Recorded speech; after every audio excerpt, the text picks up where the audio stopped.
Good morning, everyone. So, we're going to continue with the theme of peace. It's interesting because, like so many of these very important concepts, because peace is a concept, it's very simple and it's very complex at the same time, isn't it? I'd like to read you. I'm going to actually read the entire Beatitudes, but we're simply going to go into the second to the last beatitude about peace. Blessed are the poor in spirit, for theirs is the kingdom of heaven. Blessed are those who mourn, for they will be comforted. Blessed are the meek, for they will inherit the earth. Blessed are those who hunger and thirst for righteousness, for they will be filled. Blessed are the merciful, for they will be shown mercy. Blessed are the pure in heart, for they will see God. Blessed are the peacemakers, for they will be called children of God. Blessed are those who are persecuted because of righteousness, for theirs is the kingdom of God. So I want to take this line, blessed are the peacemakers, for they will be called children of God. What's really wonderful about the Beatitudes, and of course, it'd be awesome to do that as a whole course, wouldn't it? Is each one of these qualities that Jesus celebrates has an attenuating fruit to it. As we realize this quality within ourselves, we live out part of our destiny as human beings.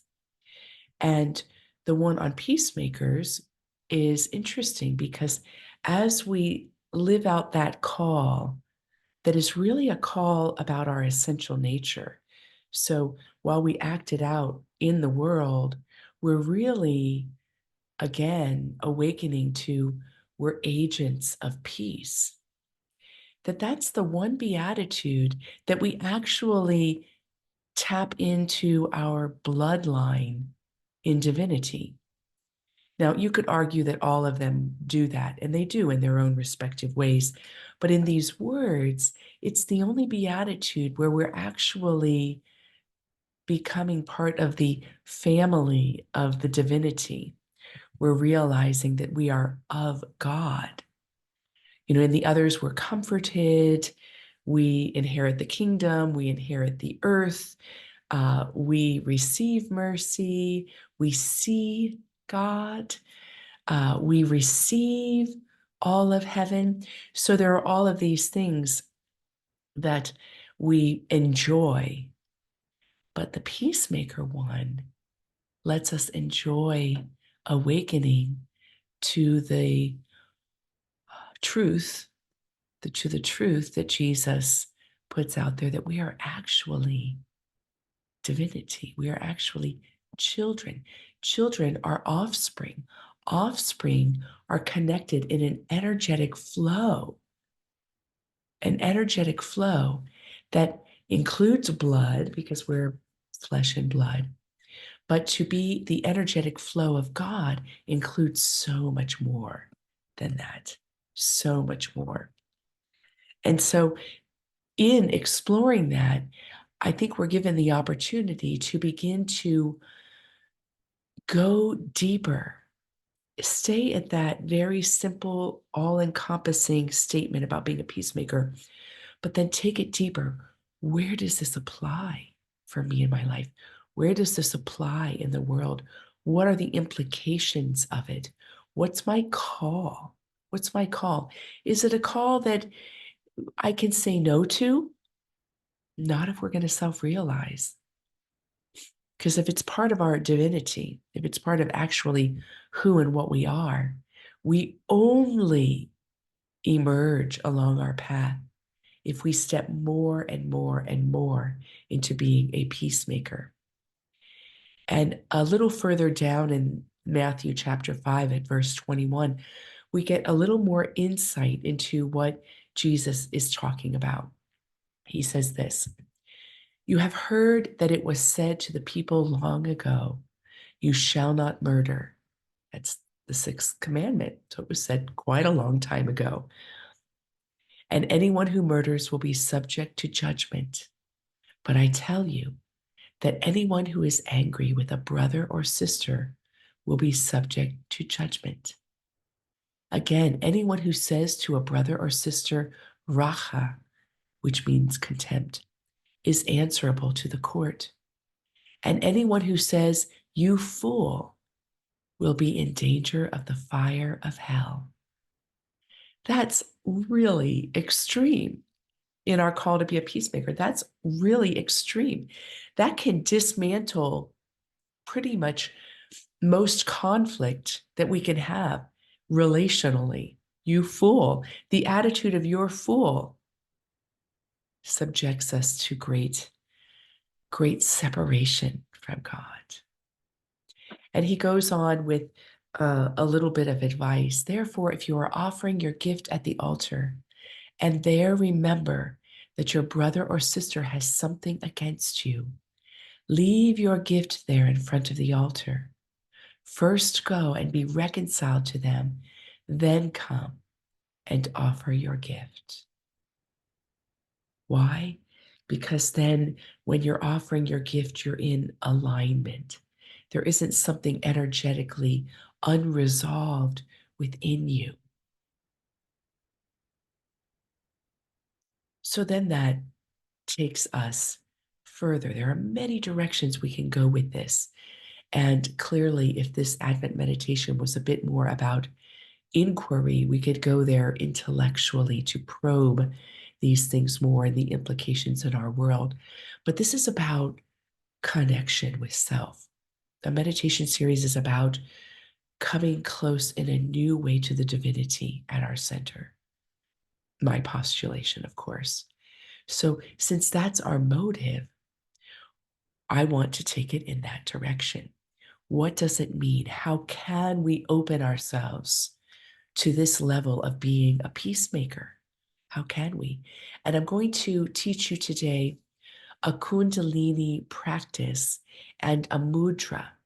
But before I explain these two things, I also, because we're going to use in our meditation the third line in Prayers of the Cosmos by Neil Douglas Klotz, because it's all about peacemaking or being a peacemaker.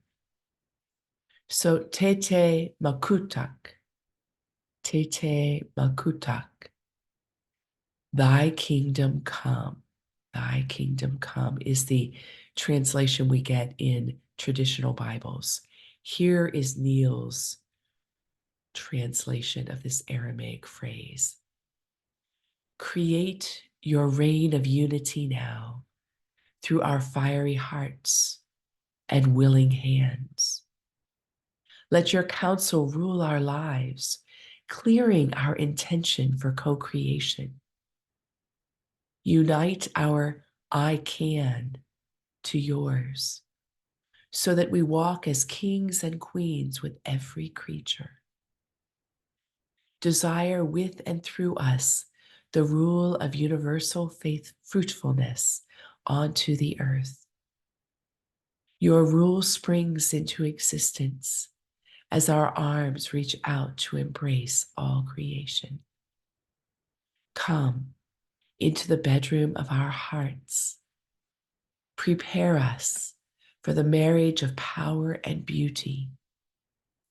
From this divine union, let us birth new images for a new world of peace. Create your reign of unity now. Because the words unity and peace go well together, don't they? Where there is a lack of peace, there is usually a lack of unity. But where unity is experienced, there peace has an opportunity. And what is powerful about this translation, many things, right? In that first phrase, we hear, create your rate of unity now. How? Through our fiery hearts and willing hands. It's us giving assent to be agents in this process. So we prepare ourselves by opening up the bedroom of our hearts, that we experience this unity within ourselves. Just like when we come to the altar, we go and we work out where we need to have peace first, then we come back. And remember, this extends to even thoughts of violence, thoughts of animosity, thoughts of contempt. It goes that far. Every little thread that is of a violent nature separates us from being a peacemaker. Wow, right? So we're going to learn today too. It's a very super easy meditation, and it can be used for many things, but I'm bringing it in here to allow us to open up to the flow of our universal life force, to the flow of energy within ourselves. Because when we're in that flow, we're open to unity. We are open to the intelligence of the field where we discover peace. And we're going to use our voice to do a Kundalini. You could say mantra, but it's also just a very powerful 2 syllables that they use in all practices. Sat Nam. And Sat means truth, and Nam means essence. So they use that as a lot of times the intro, a lot of times the outro for even the kriyas that they will practice, because everything is oriented towards becoming the true essence. Everything is oriented to true essence. We're going to combine that, the Kundalini practice, with a mudra. Now, you may or may not know what a mudra is. You may know you've done one, but maybe you don't know exactly actually what it is. And a mudra, it's interesting because it's a sacred and symbolic gesture. It's a gesture, and it's symbolic and sacred in numerous traditions. It's found in many forms of yoga, if not all, Buddhism, Jainism, and Hinduism. So you've got it in a lot of ancient cultures. And it's oftentimes used in meditation practices as a way of opening and increasing the flow of energy. So we are by nature, until we're enlightened, we are in our bodies operating from a certain amount of flow that includes blocks. But mudras, while they're oftentimes used for the body, are also used for the consciousness. So technically, there are 3 forms of mudras. Mudras we use with our hands to release the energetic flow. There are mudras you can do using the body itself, the whole body. They're called kaya. And then there are mudras for the mind, chitta, for the consciousness, which is linked to the mind. So a mudra would be a symbolic gesture or a holding of a stance to release energetic flow. So we're going to take Sat Nam.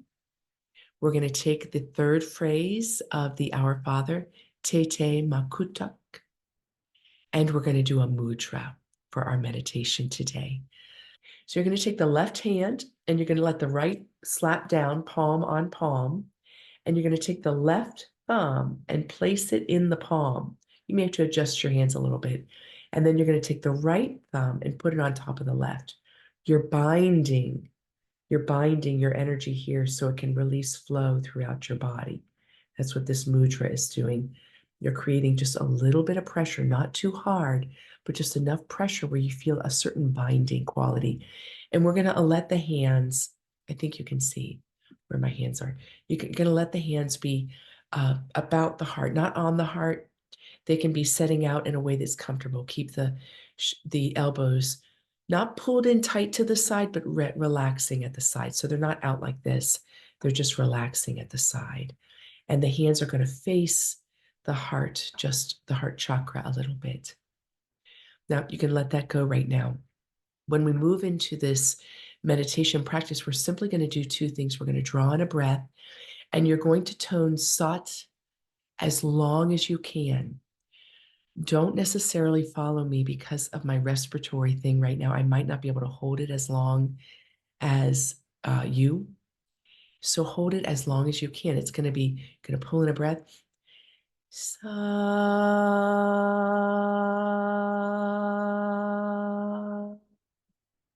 nam. Nam is short. And when you do the Sat, you're going to pull in your belly at the navel. So even though you're exhaling out, which can feel like you want to just let your belly go, you're actually going to pull the belly in. So Sat, and very slowly, the abdomen area is going to pull in. Nam. Release the breath. And then we're going to go Tete Bukatak. Just once. Pull in the breath. Sat Nam Tete Bukatak. So we're opening up to the true essence, and we're opening up to that we may come into the bedroom where we experience unity, and the flow of peace can come through us and make us true children of God, make us true peacemakers. Super easy. All right. Left palm, right on top, left thumb, right thumb, slight pressure. Come and let it sit before the heart and close your eyes. Remember, you can't do anything wrong here. And breathe and relax for a moment.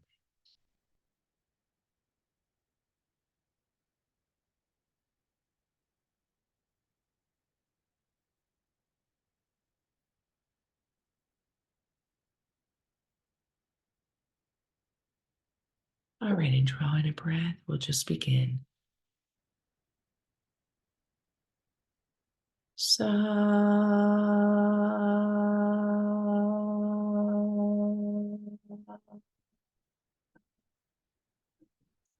Nam Tete Makuta.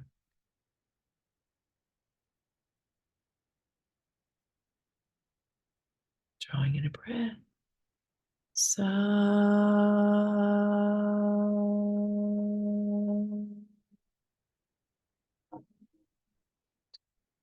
Nam Tete Makuta.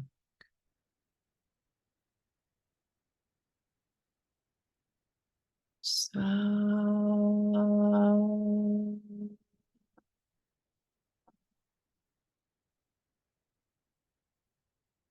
Nam Tete Makuta.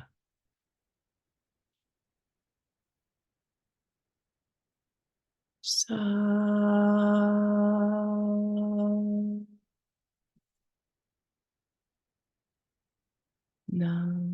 Nam Tete Makuta.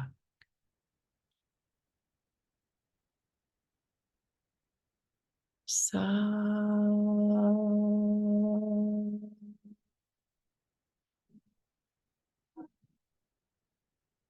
Nam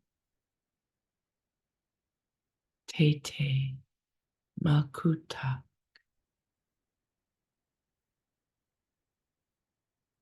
Sa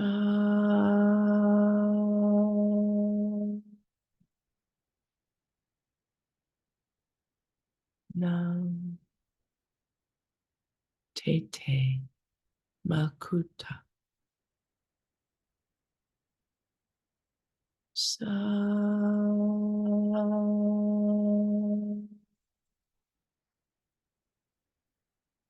Nam Tete Makuta. Sa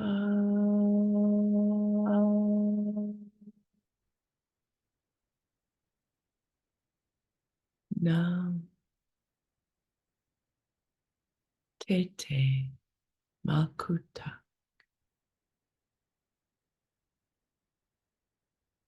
Sa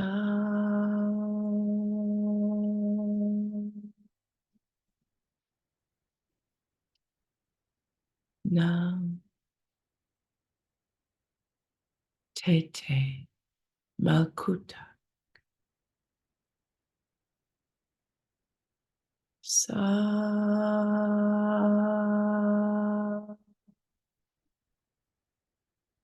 Nam Tete Malkuta. Sa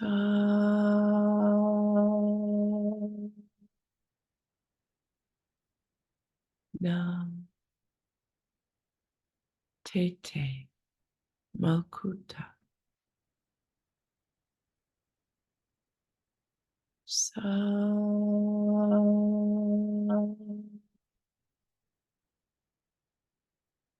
Nam Tete Malkuta.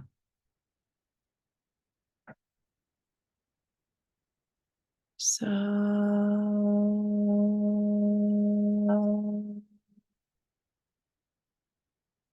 Nam Tete Malkuta. Sa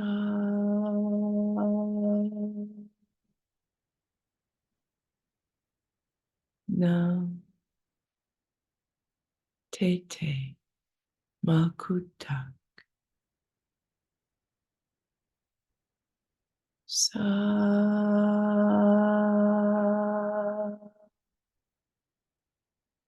Sa Nam Tete Malkuta. Sa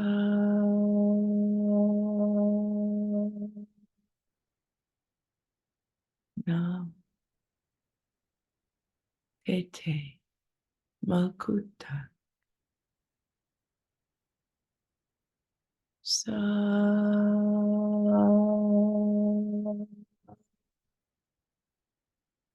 Nam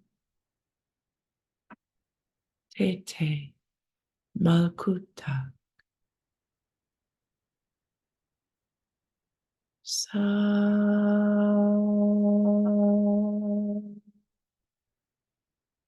Nam Tete Malkuta. Sa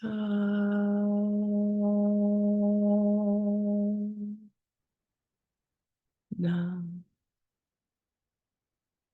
Tete Malkuta. Sa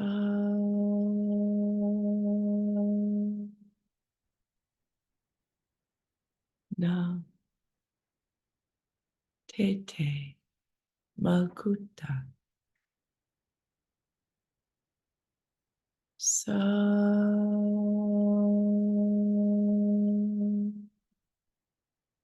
Nam Tete Malkuta. Sa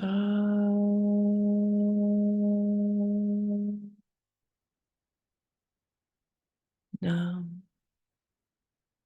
Tete Malkuta. Sa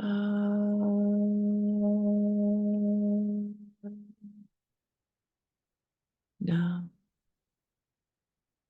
Tete Malkuta. Sa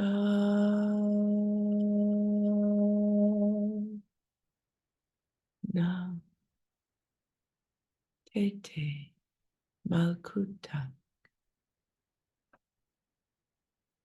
Sa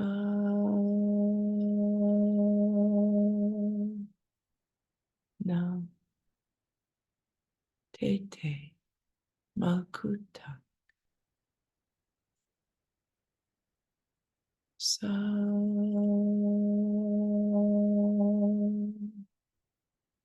Nam te te makuta sa.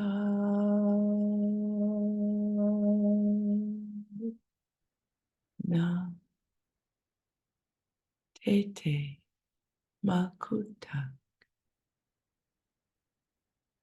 sa.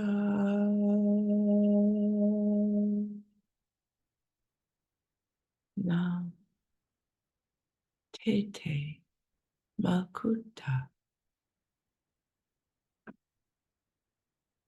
sa.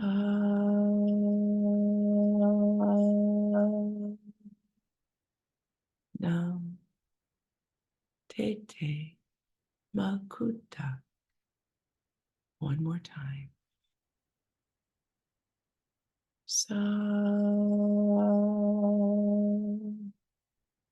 Nam te te makuta. Release the hands. We sit for a moment in silence.